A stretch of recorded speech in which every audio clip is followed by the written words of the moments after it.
Muchísimas gracias a la Red NIE por el espacio para poder difundir nuestros trabajos de investigación. Bueno, esta vez lo que quiero compartir es un trabajo que tengo que decir que está en proceso, es decir, es un trabajo que ya comenzó el año pasado y quizás un poquitito antes también con una lectura de la bibliografía y que, bueno, va tomando forma, pero está todavía en progreso, es decir, que lo que voy a presentar son todavía resultados preliminares y en buena medida todavía muy descriptivos. Pues no estamos en condiciones todavía de presentar resultados definitivos. El título tiene que ver con eh, el abordaje que hacemos sobre el tema de inseguridad y de pobreza alimentaria. Primero que nada, quiero aclarar que acá vamos a usar como sinónimo inseguridad alimentaria y pobreza alimentaria. O sea, yo prefiero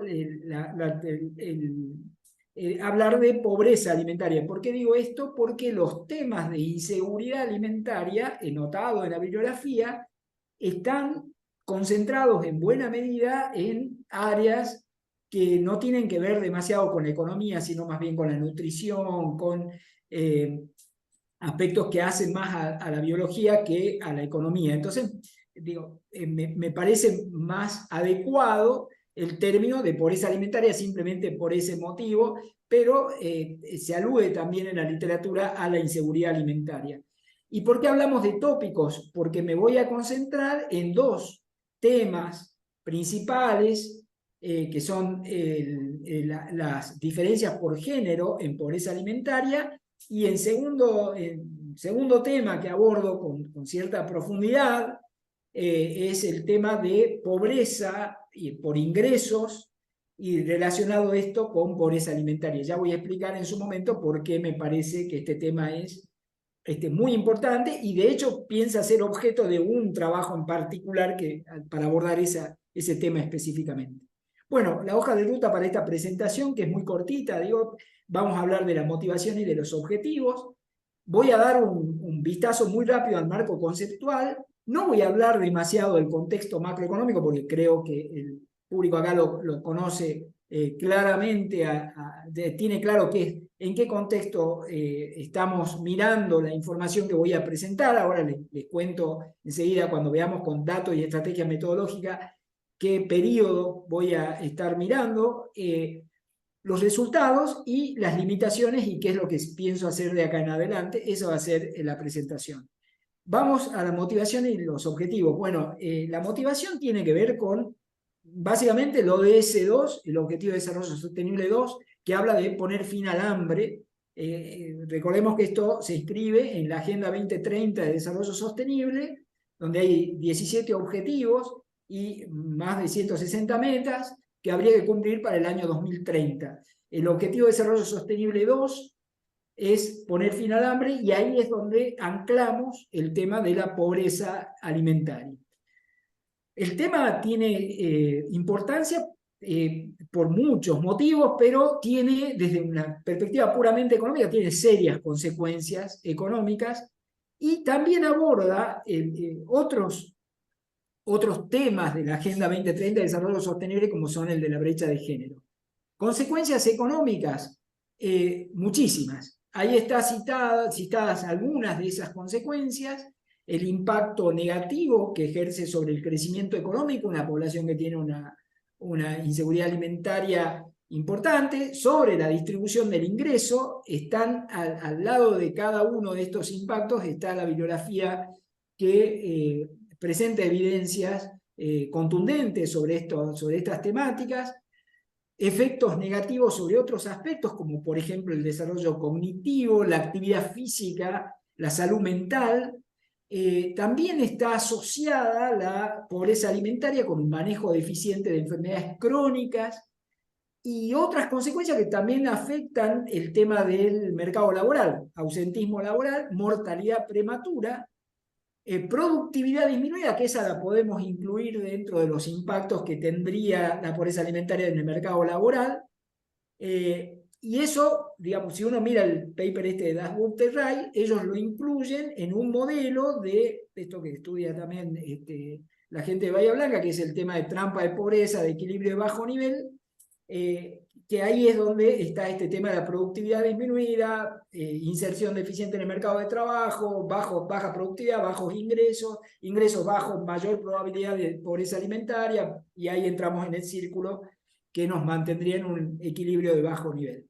Esto solamente para citar las consecuencias económicas, un grupo de ellas que ya de por sí justifican profundizar en la temática. Las preguntas que queremos responder en esta primera parte, en esta primera aproximación, en este primer abordaje de la problemática, es a cuánto asciende la pobreza alimentaria. En principio comenzamos a trabajar sobre la región, sobre América Latina, un grupo de países que tenían información sobre este tema, y después avanzamos también sobre Argentina. Y abordamos estos dos temas que les había comentado, el tema de la diferencia por género, segunda pregunta, si existen diferencias por género, ya vamos a explicar por qué, porque no es tan obvio en principio de que las mujeres tengan una pobreza alimentaria diferente a la de los varones, y si está conectada de alguna manera con la insuficiencia de ingreso, que sería la pobreza monetaria.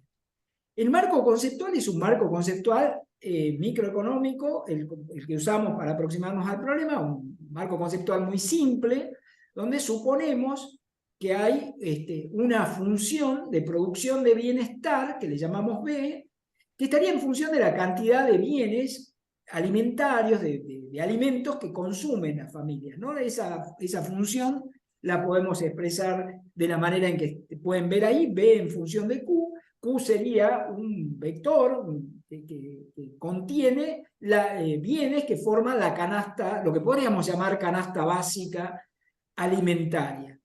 ¿Qué hacemos con eso? Suponemos que las personas adultas tienen unos ingresos que los llamamos Y minúscula, unos ingresos limitados que son gastados, bueno, en principio para armar este marco conceptual, son gastados en su totalidad en Q, que es este vector de alimentos, y que se paga un precio por cada Q que forma el vector S de Q, se paga un precio positivo, y además suponemos una restricción de tiempo que las personas utilizan en parte para el trabajo remunerado, que ahí está representado por H minúscula, y un tiempo de no trabajo remunerado, que estaría representado acá por L, un tiempo libre de trabajo remunerado, sería que las personas pueden utilizar para el trabajo doméstico o para otro tipo de actividades.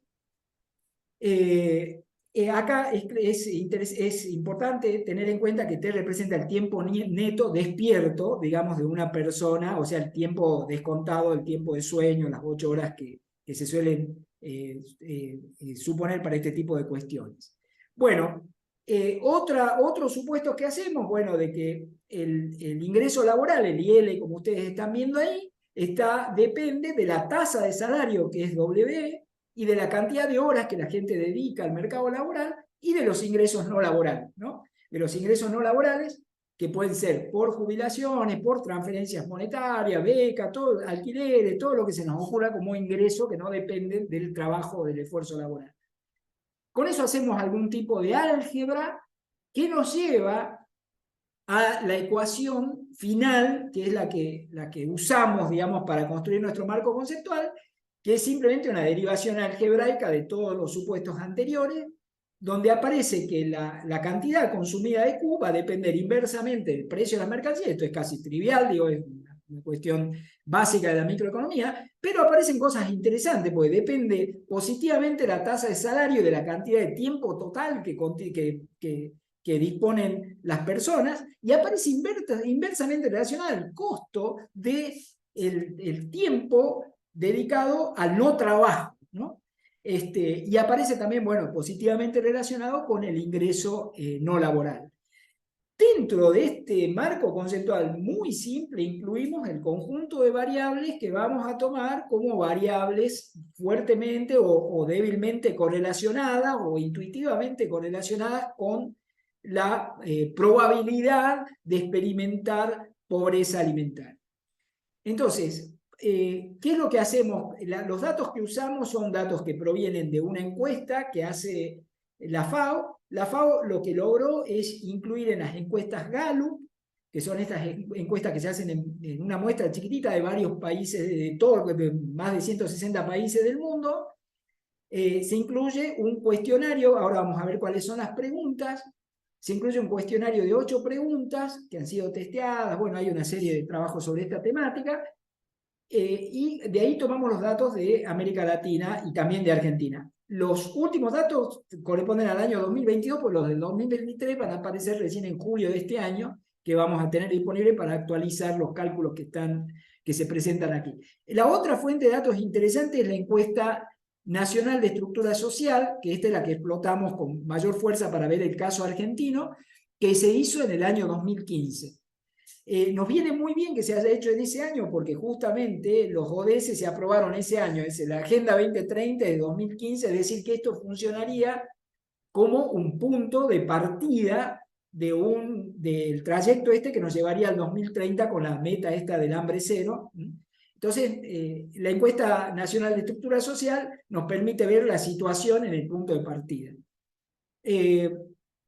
Bueno, el contexto, que esto no voy a mostrar en esta presentación, también utilizamos datos de la FAO de tipo macro, datos de producción de alimentos, eso, pero eso no lo voy a presentar acá. Voy a concentrarme solamente en el modelo micro, ¿no? Las preguntas que utiliza la FAO son estas 8 preguntas, que son preguntas clásicas para medir pobreza alimentaria. No vamos a ir una por una porque no tengo tiempo, pero comencemos por la primera. La primera habla de una preocupación de la persona, o sea, se entrevista a una persona en un hogar y se le pregunta esto, si estuvo preocupada en algún periodo de referencia, pueden ser 3 meses, un año, eso varía, en la encuesta Gallup no varía, digo, pero la N sí tiene una variabilidad con respecto a eso. No, tampoco voy a entrar en detalle con esa temática, pero una preocupación que se refiere a algún periodo anterior, 3 meses o 12 meses, estuvo preocupada por tener suficiente comida para comer, y termina la octava, que tiene que ver con una situación de hambre severo, digamos, porque ya pregunta si estuvo sin comer durante todo un día por falta de dinero u otros recursos. Esta sería la forma más severa de pobreza alimentaria.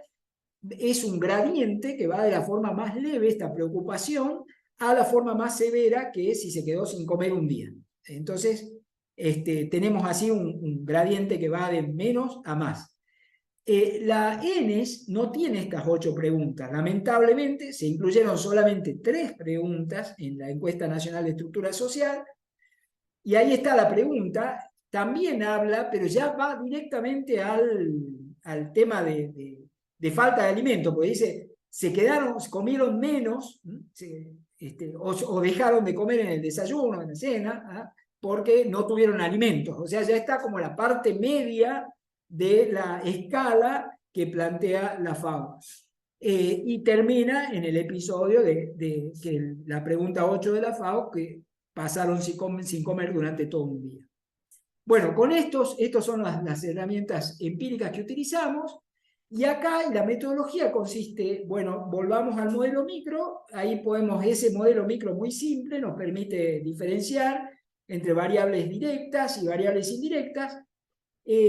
No hemos explorado el tercer bullet ahí, que habla de variables que nos aproximen a la probabilidad de acceso a ciertos programas de protección social. No hemos dividido todo. Eso se puede hacer con los datos disponibles, pero todavía no lo hicimos. Entonces, variables directas como disponibilidad de ingresos, y variables indirectas como ser estructura demográfica, probabilidad de acceso a puestos de trabajo de calidad, segregación, discriminación laboral, etc. Bueno, con eso armamos este modelo por demás simple, donde hablamos de que donde nuestra variable del lado izquierdo sería la probabilidad de experimentar pobreza alimentaria, que acá hacemos una gran división: pobreza alimentaria moderada y severa, como algo así como llevado al léxico que se utiliza en la pobreza monetaria, sería algo así como pobreza en general e indigencia, digamos, más o menos parecido. Y vamos a suponer que depende de las variables estas que podemos observar en las encuestas. Entonces, ¿qué es lo que nos permite ver esto? Hay betas y hay X en esta, como en cualquier otro tipo de modelo multivariado.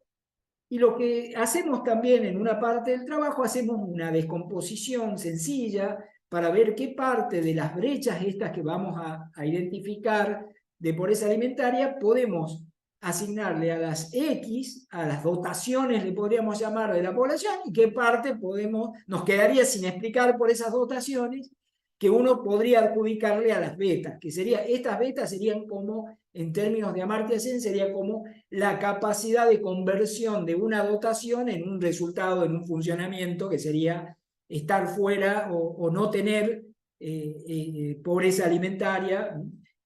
Bueno, este es el... Y ahí lo que hacemos, estimamos los modelos tradicionales, modelos Logic. Ahora estamos probando con modelos Logic multinomiales, pero todavía eso no lo tenemos todavía como resultados para difundir. Resultados a nivel empírico. Bueno, ¿qué ha pasado con la pobreza alimentaria en este periodo? Los datos de la FAO nos permiten ver 14-22, 2014-2022, y uno observa ahí que ha habido, esto que ven ahí, las líneas de puntos son intervalos de confianza de la evolución de lo que ha sido la incidencia de la pobreza monetaria, de la pobreza alimentaria monetaria moderada y severa, y de la severa, que es la que va por debajo. Hay un incremento claro y una cierta persistencia desde el año 2019 al año 2022. ¿Qué hacemos? ¿Eso es alto, bajo? Bueno, lo que hacemos es armar un grupo de comparación que nos permite ver el mismo periodo todos estos países. Los datos de la FAO no tienen datos para todos los países de la región, para todos los años. Para estos años sí. Entonces elegimos estos 5 países, Brasil, Chile, Honduras, Haití y El Salvador, para hacer como un grupo de comparación de cómo está la Argentina con respecto a esos países. Y ustedes ven ahí que Chile está por debajo, tiene una pobreza alimentaria menor, eso que ven ahí son tasas de incidencia de pobreza alimentaria, porcentaje de población que estaría en situación de pobreza alimentaria, Brasil más o menos parecido a Argentina, y 3 países con pobreza alimentaria muy alta, tanto severa como total. ¿Cómo ha sido la evolución? Acá tienen un mapa de calor, lo que ustedes pueden ver si miran las 2 primeras columnas, no nos detengamos en la severa, que serían las 2 últimas columnas. Mirando las 2 primeras columnas, uno puede ver que Argentina parte de niveles muy bajos de pobreza comparados con los 5 países estos que estamos mirando, con niveles bajos de pobreza alimentaria, pero aumenta fuertemente a partir del año 2019, aumenta fuertemente la incidencia de la pobreza alimentaria, alcanza y supera al grupo de estos países, ubicándose a niveles similares, digo, hacia el final del periodo. Después, en 2022, baja y hay algunas hipótesis de qué puede haber pasado. En el trabajo, digo que, bueno, lo voy a presentar ahora como documento de trabajo dentro de poco, ahí hay algunas hipótesis de qué puede haber sucedido para que eso baje de la manera en que lo hizo. Esto está muy influenciado por una serie de variables, algunas de las cuales podemos ver en la base de datos de la FAO. En la base de datos de la FAO podemos ver claramente estos 6 grupos de variables, estas 6 variables: sexo, edad, educación, quintil del ingreso per cápita familiar, tipo de hogar y área urbano-rural. De estas variables, fíjense que también tenemos las 2 primeras columnas, Argentina y los 5 países. Lo que se destaca es la importancia que tiene, voy a pasar una diapositiva que es la misma, fíjense acá en las primeras 2 columnas, la importancia que tiene la estructura del hogar, los hogares monomarentales en Argentina, es decir, hogares liderados por una mujer que está sola en el hogar con menores, con niños, tiene una incidencia mucho más fuerte que la de los 5 países que estamos haciendo la comparación. Ahí hay un punto a trabajar, porque sucede algo en la Argentina claramente que está generando esa diferencia tan importante. En el resto de variables, más o menos, traccionan en el mismo sentido los 5 países, con diferencias de nivel claramente, pero estas brechas son similares a las que observamos en Argentina. ¿Tiene que ver eso con el Producto Interno Bruto per cápita? Algo tiene que ver, ahí tienen una correlación. En el eje de abscisas tienen el ingreso per cápita en paridad de poder adquisitivo, y en el eje de ordenadas la pobreza alimentaria moderada y severa total, y uno observa de que hay una correlación notable. 5 minutos, Jorge. Entre estos datos. 2 minutos me queda. 5. 5 minutos. Ok, gracias, me hiciste asustar. Escuché mal. Bueno, pero acá no podemos ver, por ejemplo, por qué Honduras tiene la pobreza alimentaria que tiene con un ingreso per cápita similar al que tiene Brasil, que está muy por debajo del que debería tener de acuerdo a su ingreso per cápita, ¿no? No podemos explicar eso con esta correlación tan simple. Acá está el primer resultado que tiene que ver con la brecha por género. Fíjense que la brecha por género, en el caso de este es Argentina, el pool de observaciones de 2014-2022, tiene la brecha por género existe, los hogares que están liderados por mujeres tienen un nivel de pobreza alimentaria mayor que los hogares que están liderados por varones, por hombres. Acá lo que hacemos es dividir las 8 preguntas de la FAO en este diamante.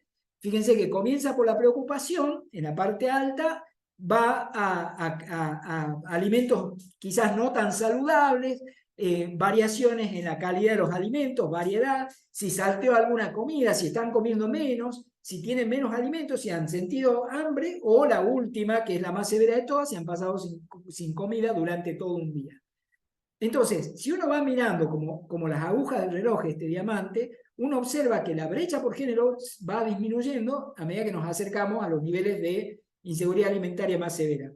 Hay una literatura muy interesante, muy amplia para explicar este tema. Parece ser que la diferencia por género estaría explicada, la mujer, los hogares que están liderados por mujeres anticipan los episodios de inseguridad alimentaria que se van a presentar a posteriori, lo miran antes, lo ven antes al fenómeno, mientras que los varones lo ven cuando ya efectivamente está el problema muy instalado en el hogar. Esa sería una de las tantas hipótesis, y nosotros la sometimos a prueba con alguna cuestión de análisis multivariado, y efectivamente sucede eso.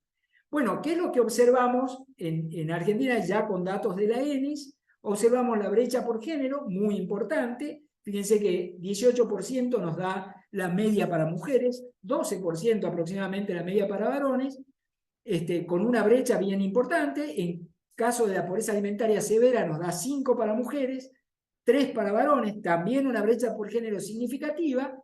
Y la descomposición, como no tengo ya tiempo para detenerme en esto, la descomposición, esa que hacemos para adjudicar a las dotaciones y a las betas, digamos, a la posibilidad de convertir esas dotaciones en funcionamiento, todas las diferencias que encontramos se deben a diferencias en dotaciones. Es decir, las mujeres tienen elementos que las diferencian de los varones, y esos son los elementos que contribuyen a generar una mayor, por ejemplo, hogares con mayor cantidad de niños, hogares monomarentales con mayor cantidad de niños, porque acá la educación no hay diferencias entre hombres y mujeres.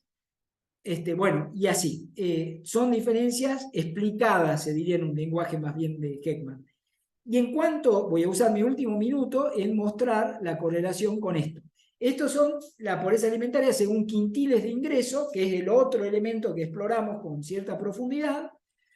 Y ustedes ven ahí de que hay una correlación entre, abajo tienen los quintiles de ingreso, estos ya son con datos de la N, o sea que tenemos muestras bastante robustas, y en el eje de ordenadas tienen la inseguridad alimentaria total, o pobreza alimentaria total a la izquierda, y pobreza alimentaria severa a la derecha.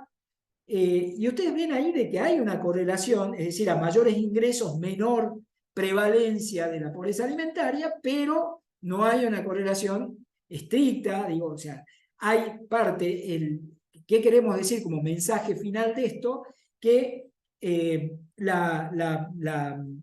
dato de indigencia monetaria, digamos, de pobreza monetaria, no nos está identificando la totalidad de hambre, o de lo que podríamos llamar, sí, hambre en nuestras estadísticas. No tendríamos que contar con un módulo de esta naturaleza para poder medir efectivamente la falta de alimentos, digamos. El ingreso no es una buena proxy en este caso de eso. Bueno, ahí dejo, y si hay preguntas, después podemos amplificar, porque me quedaron algunas diapositivas sin mostrar, así que podemos discutir. Bueno, gracias Jorge por respetar el tiempo estrictamente. Bueno, no sé si tienen preguntas, yo voy a hacer una sola.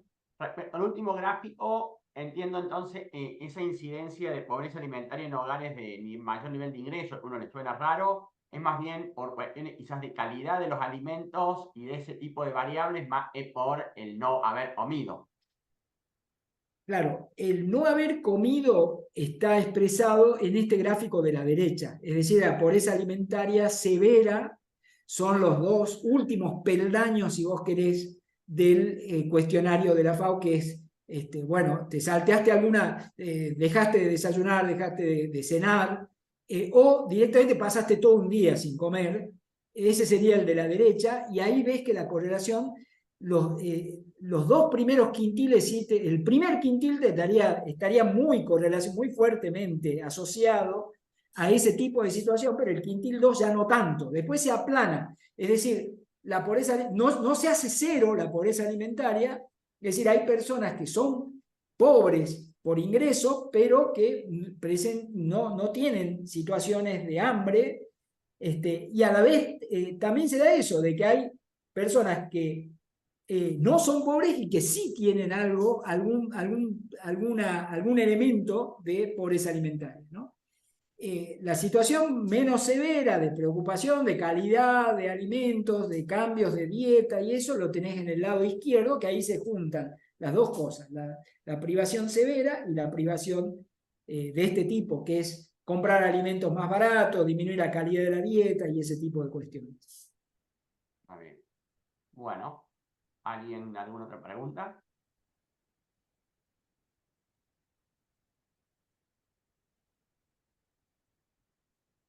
Si me permiten, tengo una pregunta.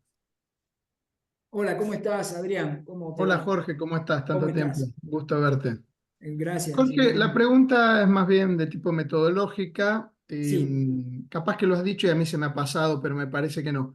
Cuando estiman el modelo Logit, ¿qué sí, criterio toman para asignarle un 1, decir que es pobre la claro. persona? Está bien, no lo dije, o sea, lo pasé a 3000 por hora, pero está perfecto lo que preguntas. Mirá, la pobreza alimentaria, estas son las 8 preguntas de la FAO, ¿no? La pobreza alimentaria severa, según estas 8 preguntas, la definimos con las dos últimas. O sea, si te contesta que sí, alguna de estas dos, 1. A ver, 0 para todo lo demás. bien. Y la pobreza alimentaria moderada y severa tenés las 4 últimas. O sea, estamos dejando, la FAO habla de pobreza alimentaria leve, las dos primeras, digo bien, a ver, son 8, las 4 primeras, sí, claro, las 3 primeras leve, o sea, estás haciendo algo, te pasa algo, te está faltando la plata, está peligrando tu ingesta alimentaria normal, pero todavía no tenés episodio. Y de ahí comienza a manifestarse algún tipo de pobreza alimentaria, y ahí es donde ponemos el umbral para definir la variable del lado izquierdo, digamos, ¿no? Pero ahí está, ahí es muy simple, digo, en términos metodológicos no. Ahora, ¿qué es lo que sí estamos probando? Y ahí tenemos un tema de definición de variable del lado izquierdo, con los multinomiales, porque ahí nosotros definimos unos grupos que están acá, que se lo puede ver acá, estos grupos, que son, cuando estudias la interacción entre pobreza monetaria y pobreza alimentaria, que encontrás hogares sin pobreza de ningún tipo de las dos, hogares que son pobres monetariamente, perdón, alimentariamente, pero no monetariamente, hogares que son pobres monetariamente, pero no alimentariamente. ¿Ah? Entonces, haces toda esta mezcla y acá estamos definiendo un multinomial donde sí, el grupo de comparación casi natural serían los hogares sin, digamos, sin pobreza de ningún tipo, y a partir de ahí mirar el peor de todos los escenarios que se plantean acá en esta tipología, es el hogar con, sería el más afectado, digamos, ¿no? Que no tiene plata y tampoco alimentos, ¿no? Entonces, ahí sí tenemos un tema que ya hicimos algunas estimaciones, también digo en términos de significancia, de los signos y todo, van en la dirección que uno esperaría que den. Y ahí sí se podrían hacer algunas cuestiones metodológicas un poco más sofisticadas, si se quiere. Gracias, Jorge.